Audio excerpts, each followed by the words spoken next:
guys, what is going on? Today's a very special day. As you can see, we have two unbelievably sick cars, but that's not the main thing, okay? We got Charles and Jesse here. They drove all the way from Calgary, Alberta. Thanks guys for coming out. Thanks for having us. Of course, Martha. Thank you, man. So what we're gonna do, we are going to go on a drive. We're gonna basically give you a rundown inside and out on these two builds. We're too lazy apparently to drive to Calgary to visit these guys. So they're in town for the weekend and you know, it was a short notice shoot and I'm glad we were able to meet up. So let's head out on the road and go for a drive.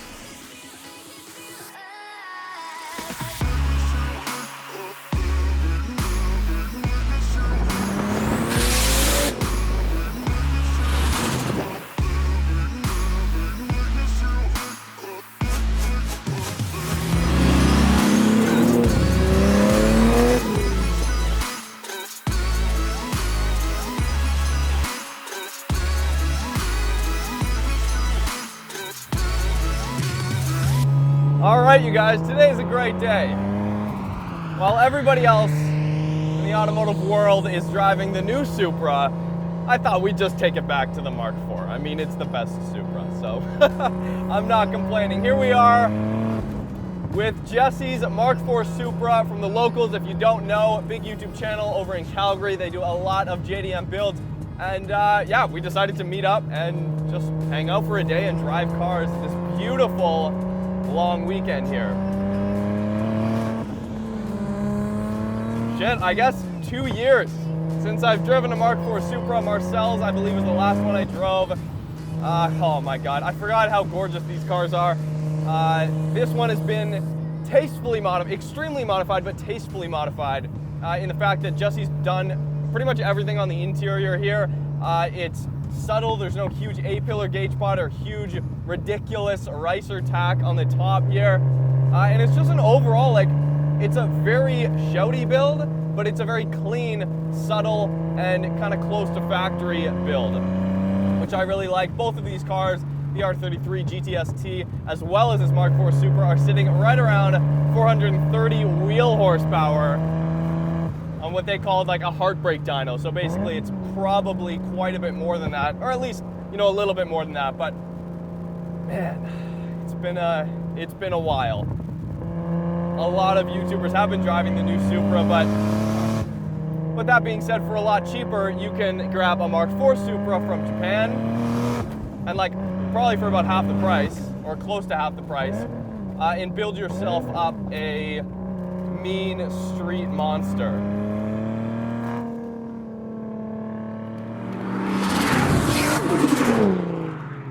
Okay, so what do you got going on here? I mean, from the outside, it looks like fairly factory, which is nice. Yeah, I should say it looks clean. Not too bad, yeah. So I wanted to keep like an OEM plus kind of look. The car is originally a 6-speed twin turbo, but since then I've done a 62mm single turbo swap. Full fuel system, fuel pump, fuel pressure regulator, all the lines, everything. So pretty basic performance upgrades, and then obviously everything's powered by a Link ECU. It makes about 430 at the wheels. Maybe a bit higher here because it's sea level, but yep. Yeah, other than that, I've just done a couple body mods, TRD wing, some nice grippy tires, can't say wheels, and then the livery to finish things off. As far as the differential go, is it like a TRD diff in the back, or? No, it's not a TRD one, but it's an OEM like twin turbo super diff, so right, it's okay. LSD. Yeah. But the diff bushings are kind of shot right now. So. Yeah, right. That's not launching. It's a constant struggle. Yeah. But yeah, you guys, you literally drove. I mean, if this video is not anything but a testament to the reliability of, frankly, both these engines. Yeah. Like, for those of you who don't know, driving from Calgary to Vancouver is about like a 10 to 12 hour drive. Yeah. Yeah, this is the third time I've done it actually in this car, and then driven it once to Winnipeg and like a couple times to Edmonton as well. So oh, wow. There's been a lot of hours on the highway with this car, and it's never skipped a beat. Pretty happy with it. Original engine from when you imported it? Yeah, original. I didn't import it. I bought it here. Okay. But I was looking for one in auctions for months. The prices were going up so rapidly, and I was like, oh shit, like if I don't get one now, I'm never gonna get one. And then conveniently, the guy that I was importing through was just like, oh, do you want to buy my Supra? And I was like, yes, of course. So everything worked out pretty well. I managed to get it without having to import it. Skipped all the out of province stuff, which is nice, and I got to look at the car before I bought it, which is great. Oh, so, nice, awesome. Yeah, everything worked out pretty well. Getting a car from Japan, like even if you don't import yourself, you usually are buying sight unseen. Yeah, totally blind. Which a lot of people are not comfortable with. Yeah, very true. But yeah, what do you got going on the interior and stuff here? So yeah, just ride Lomax seats, Takata harnesses, NRG harness bar. Shift knob. Yeah, the infamous 525 shift knob. That's actually our creation. We built this shift knob. Oh, nice. Okay. And yeah, Sparco wheel. That's pretty much it for interior. Like I said, I want to keep everything like OEM plus. I don't want to like take away from the fact that it's a Supra. I really want to keep that like stock-ish look-ish. But also like very aggressive and, you know, with my own personal touch to it. And yeah, one thing we're like really passionate about is building our own parts. So like example right there, the shift knob, we built that, and then I also built a diffuser as well. I don't want to be cutting up fenders or anything like that on this car. Keep it the way it is. Yeah. But Charles on the other hand.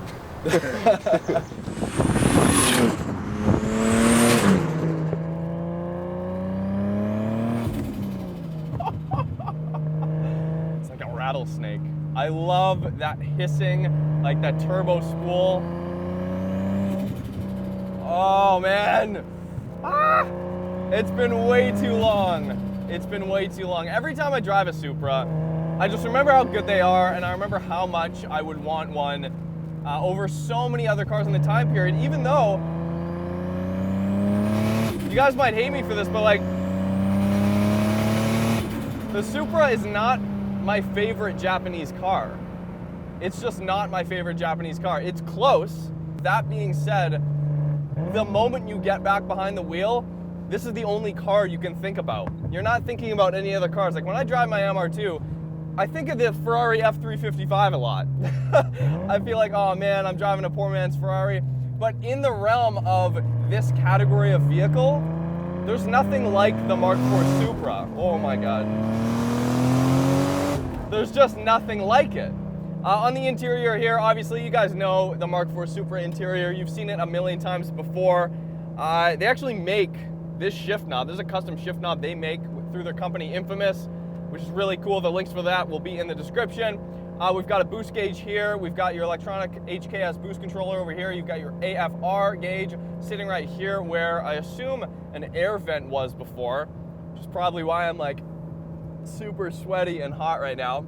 So it also has this original OEM Toyota head unit right here with a screen on it. This is super badass. I mean, a lot of the cars that people import from Japan to here in BC don't retain a lot of the factory head units. People put in like TVs over in Japan and stuff. Weird little trinkets around, but oh my God.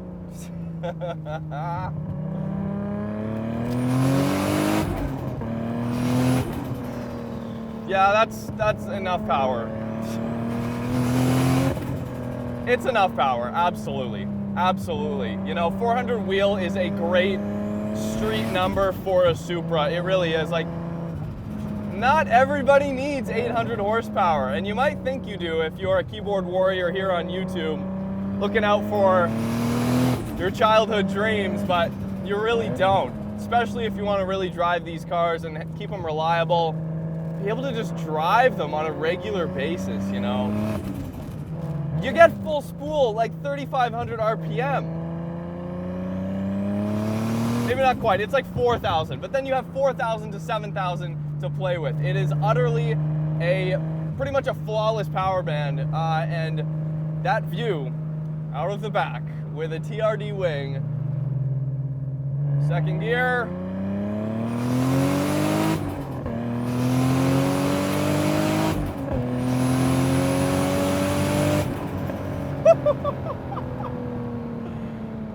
Ah, 15 kilometers an hour very quickly. Very, very quickly.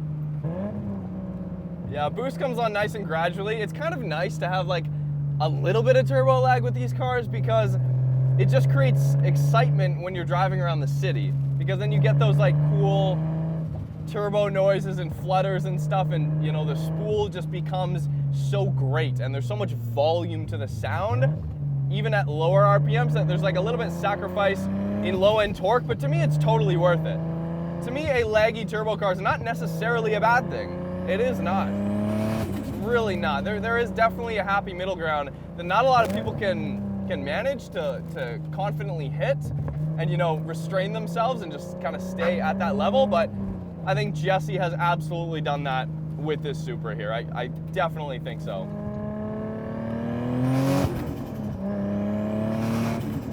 Awesome shifting feel. This car absolutely holds up after 25 years. Absolutely. Probably one of the most authentic 90s driving experiences you can have. Okay, Jesse, I'm just gonna take your car home, I think. Just gonna take it home. Come live with me. You want a nice home? We've got the ocean here. We've got beaches. You won't have to live in the middle of Alberta anymore. What do you say?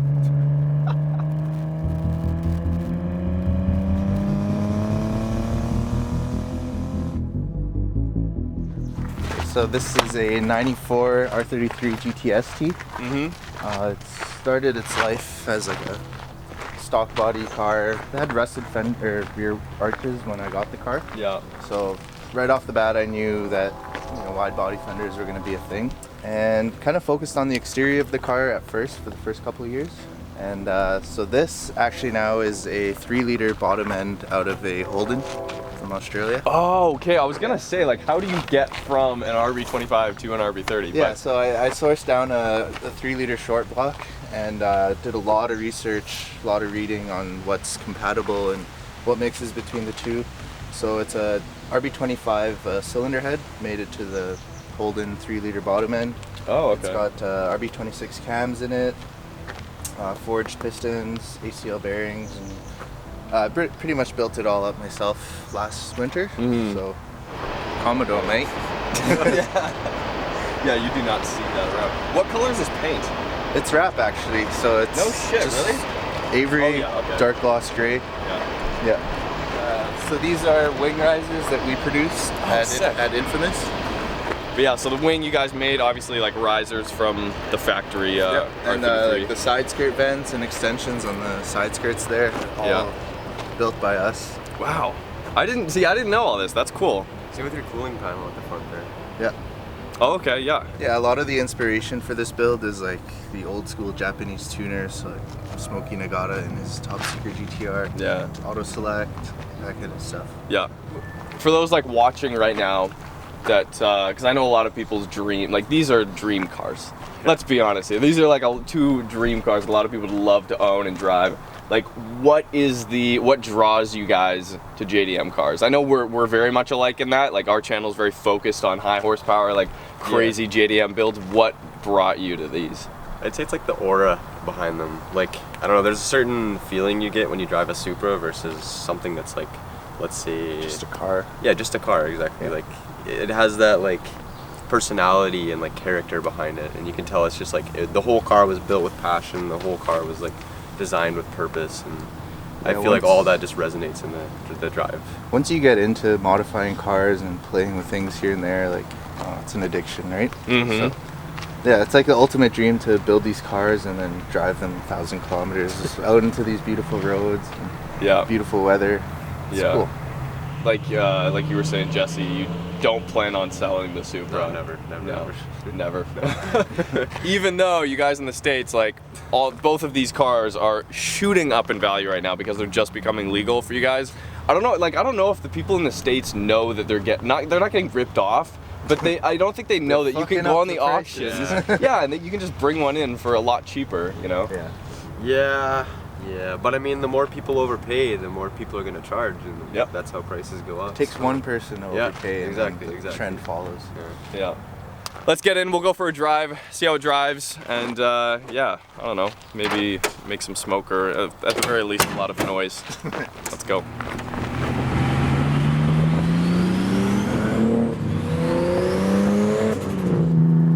Skyline R33. First R33 we've filmed so far this year. Began life as a gts-t with the RB25 up front, but now has been fitted with an RB30 from a Holden from Australia. Kind of a performance plus show car build here in 2019. Obviously, as you can see, my driving position is less than ideal right now. This seat is bolted to the floor. I cannot move it forward. So, as you can see, I have to extend my left leg incredibly far to even reach the clutch. So we're not gonna be pushing this car too hard today, pretty much for that reason. Rear wheel drive. So this one's got a closed wastegate as opposed to the open wastegate found in Jesse's Supra. The exterior on both cars are, yes, it's very modified, but at the same time, they're very clean, tasteful, and if you really wanted to, could be reverted back to stock, with exception to one of the best features and modifications on this car, which is the hole cut in the hood for the turbo to stick out of. I just think that is the coolest thing. It's cool. As if you really needed, or anybody else needed, a reminder of what a Skyline is packing under the hood, or what a Skyline is capable of. You didn't really need a reminder, but in case you did, there's a big ass turbo sticking out of the hood. Okay? It handles the twisties very nice. This one has a slightly bigger steering wheel than the Supra, but equally as direct steering. Not quite GTR levels of connection, but even still, you feel a little bit of that GTR DNA sneaking through, especially with that RB30, which has torque for days. It actually has so much monstrous torque. The power band's pretty smooth. I'd say it's a little bit smoother in its torque delivery when the turbo spools up when compared to Jesse's Supra. Just a little bit more of a kind of gradual build.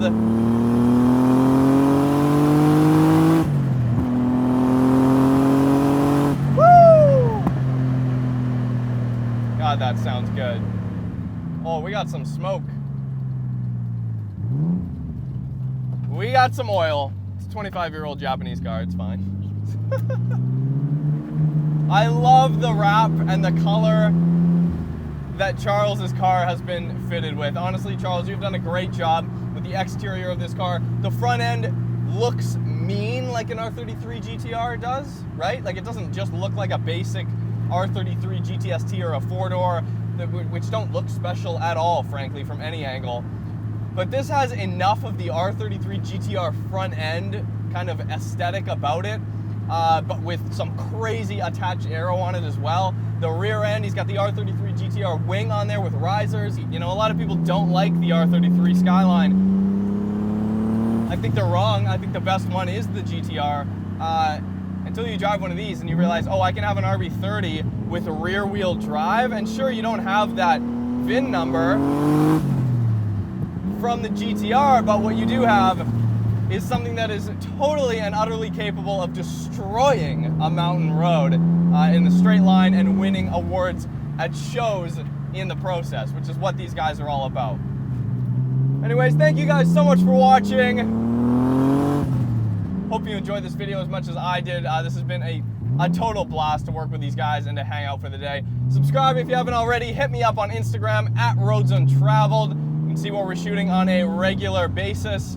Until next time, my name is Marcus, as always. You're watching Roads Untraveled. We'll see you next time.